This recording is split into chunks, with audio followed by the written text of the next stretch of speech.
Alcohol, the devil's deadly disease and the mother of every evil. Why is alcohol haram? Alcohol, Part 1 of 2, The Devil's Deadly Disease.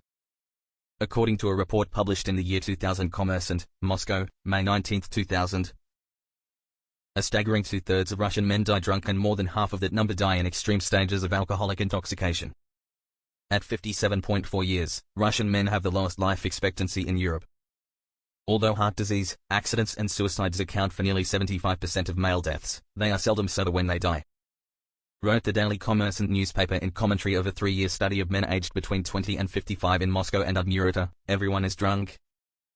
Murderers and their victims, drowning victims, suicides, drivers and pedestrians killed in traffic accidents, victims of heart attacks and ulcers. Though they make for bleak reading, these statistics should not and do not suggest that alcoholism be taken as an ethnic marker for the Russian, nor indeed for any other tribe from the children of Adam. As Mr. Chernyenko, vice chairman of the National Organization of Russian Muslims, remarks, one can say that drinking vodka or wine is a significant aspect of Russian culture. Yet I can be a good Russian while not drinking alcohol. Most of the social problems in Russia are caused by alcohol consumption.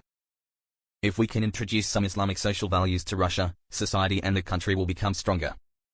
Looking much further west across the Atlantic, or east across the Bering Straits, towards Russia's great rival during the Cold War, the United States, we find that the American nation does not fare much better when it comes to drink-related death and injury.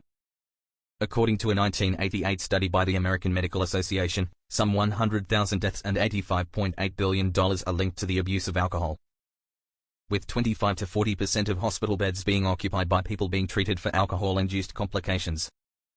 Alcohol is also the U.S.'s leading cause of traffic accidents, with 17,126 people killed in alcohol-related crashes in 1996 alone, according to government statistics.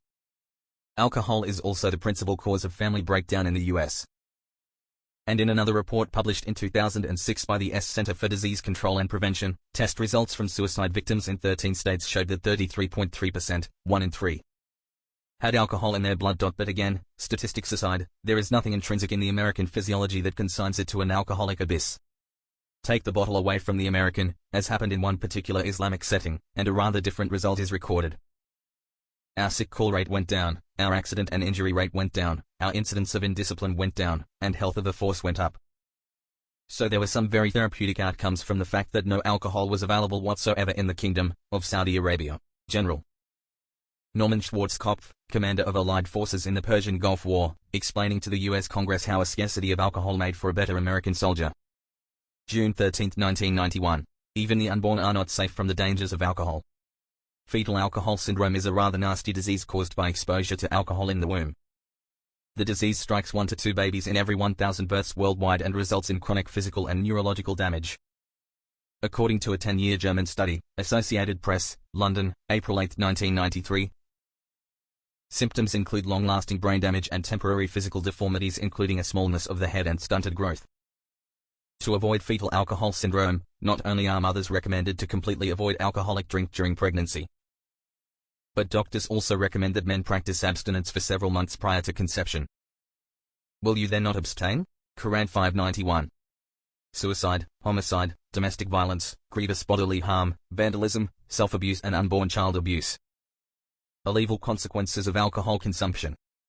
And yet, the disease of alcohol is easily and roundly avoided by the adherents to the religion of Islam, or by those who find themselves in areas where Islamic rite is observed.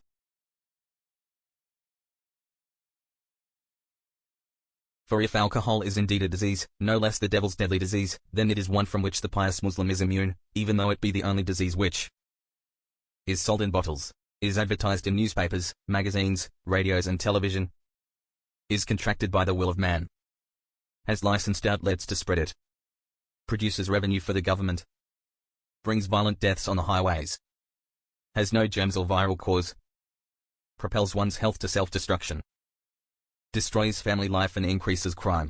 This bulleted list was first published by Ibkai, Durban, in a pamphlet entitled, Fire in Your Bellies. O you who have faith in Allah and follow His Messenger, intoxicants that affect the mind, gambling with a consideration from both sides, stone altars on which the idolaters offer sacrifices or which they erect for worship, and arrows by which they use to draw lots, these are all acts of sin that Satan has made attractive.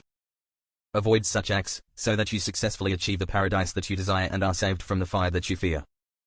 By making alcohol and gambling seem attractive, Satan's only intention is to create hatred between hearts and to turn them away from Allah's remembrance and from the prayer. Will you, O believers, leave these evil acts? Without doubt, leaving these acts is the right thing to do, so avoid them. Quran 5:90-91. Alcohol, Part 2 of 2, the mother of every evil. O God, that men should put an enemy in their mouths to steal away their brains. That we should with joy, pleasance, revel, and applause transform ourselves into beasts. Cassio, in William Shakespeare's Othello, Act 2, Scene 3. One day, as he came out from his mosque, the Prophet Muhammad, may God send praises upon him, noticed his cousin and son-in-law, Ali b. Abi Talib, visibly upset. When the concerned Prophet asked Ali what was troubling him, Ali simply pointed to the bloody carcass of his dearly cherished camel, no ordinary camel, but the war-weathered camel that Ali would mount in his valiant defense of the Prophet and Islam on the battlefield. Ali told the Prophet that one of their uncles had been responsible for the unsanctioned slaughter of his animal, and so the Prophet went to ascertain his, i.e. the uncle's, side of the story.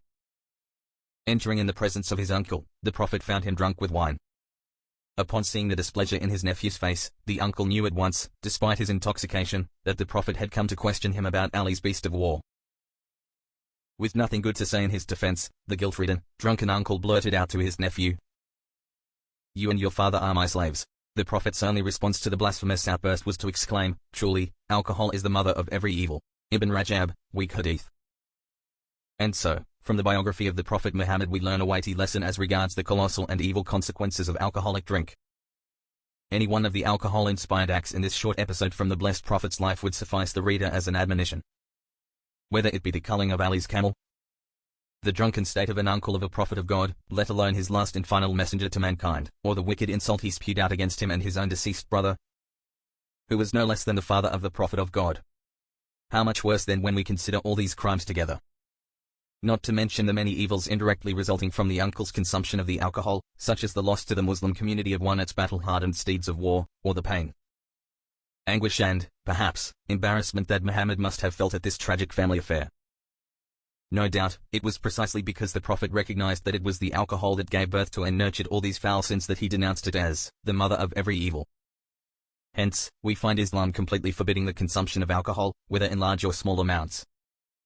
The Prophet Muhammad said, "If a large amount of anything causes intoxication, a small amount of it is also prohibited." Narrated by the companion, Jabir, and recorded in the collections of Tirmidhi.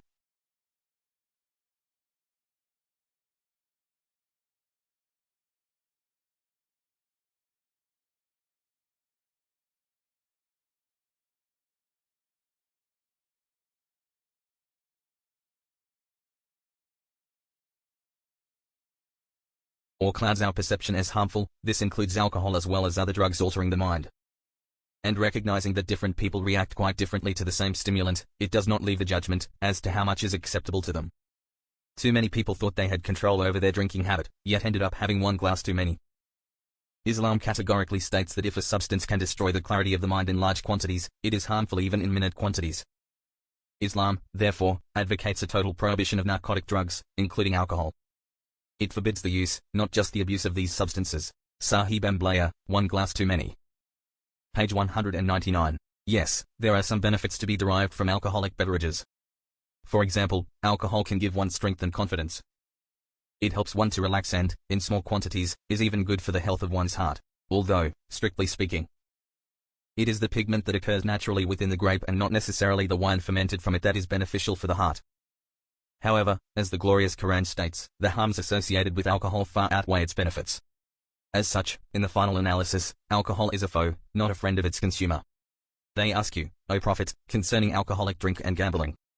Say, in them is a great sin, and, some, benefit for men, but their sin is greater than their benefit. Quran 2-219.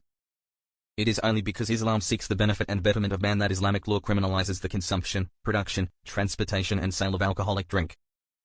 Allah curses all intoxicants, alcoholic beverages. He also curses the one who drinks it and the one who serves it, the one who sells it and the one who buys it, the one who makes it and the one who asks that it be made for him, the one who delivers it and the one to whom it is delivered. Abu Dawud. In fact, the mere consumption of alcohol is a criminal pursuit so serious that it carries with it a severe corporal punishment. As for the hereafter, the punishment is truly grotesque. Every intoxicant is prohibited. God has made a covenant regarding those who consume intoxicants to make them drink Tinat al-Kabal. They said, "What is Tinat al-Kabal, O Messenger of Allah?" He said, "The discharge of the inhabitants of hell." Sahih Muslim. To conclude, it is perhaps useful to have the reader ponder over the following well-known story, well known at least to many a cautious Muslim. Once upon a time, a bad woman invited a good man to bad deeds. The man, fearing God, flatly refused. But, determined not to let her prey escape, the woman offered him one of three choices, each one more dastardly than the other: to consume alcohol, to commit adultery, or to murder her child from a previous marriage. If the man refused, she would cry rape. So, after having pondered his predicament, the pious man chose what he reckoned to be the lesser of the three evils. However, upon taking the alcohol, the man became drunk and then, under the influence of his brain-killing beverage, he killed the child and committed adultery with the wicked woman. Ponder, and then consider how easily you yourself could degenerate as a human being if, that is, you too were to embrace the mother of every evil. Why is alcohol haram? Question. Why does Islam prohibit drinking alcohol even in small amounts? And what does the Quran say about it? Summary of answer. Alcohol is haram because it is intoxicating and contains a substance that makes people lose their minds. Allah has forbidden everything that harms the body and mind. Praise be to Allah. Is alcohol haram in Islam? No doubt alcohol is intoxicating, and contains this substance that makes people lose their minds. It says in the hadith, every intoxicant is khamr and every khamr is haram, forbidden.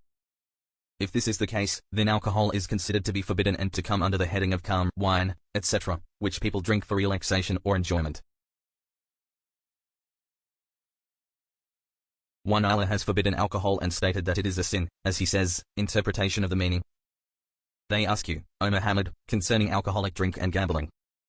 Say, in them is a great sin, and, some, benefits the men, but the sin of them is greater than their benefit. Al-Baqarah 2:219. If sin is present and it is great, then it is forbidden. 2. Undoubtedly this alcohol is harmful to the mind and body, and Allah has forbidden everything that harms the body and mind, and saps the strength. Everything that is harmful to a person is not permitted, because Allah says, interpretation of the meaning. And do not kill yourselves, Al-Nisa 4:29. And do not throw yourselves into destruction, Al-Baqarah 2:195. 3. And because this is an extravagant waste of money, an action of the spendthrift which comes under the words of Allah, interpretation of the meaning. Verily, the spendthrifts are brothers of the shayateen, devils. Al-Isra 17:27.